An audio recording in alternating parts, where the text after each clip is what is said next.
Already পিকনিকে রান্নাবান্নার কাজ শুরু করে দিয়েছি। তো আজকে আমরা রান্না করব চিকেন বিরিয়ানি। তো এখানে সেটারই প্রিপারেশন চলছে। তো ফার্স্টে আমরা আলুটাকে সিদ্ধ করে নিলাম আর তারপরে আমরা চিকেনটা বসিয়ে দিই।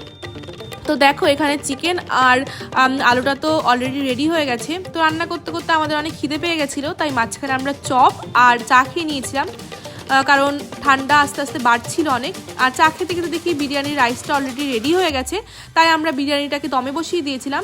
আর এটা দমে বসানোর পর আমরা পাশাপাশি চিকেন কষা রান্না করাটাও শুরু করে দিয়েছি। যদিও বা আমরা সবাই মিলেই হেল্প করেছি রান্নাতে, বাট মেইন রেসিপি ছিল আমার একটা ফ্রেন্ডের।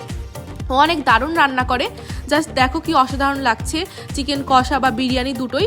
তো যেহেতু অলরেডি রান্না কমপ্লিট হয়ে গেছিলো আমাদের, তাই আমরা খেতে বসে গেছিলাম। আর জাস্ট দেখো বিরিয়ানিটা কি অসাধারণ লাগছে দেখতে, আর দেখার থেকে বড় কথা খেতে বেশি টেস্টি হয়েছিল। তো দেখা হচ্ছে নেক্সট ব্লগে, বাই।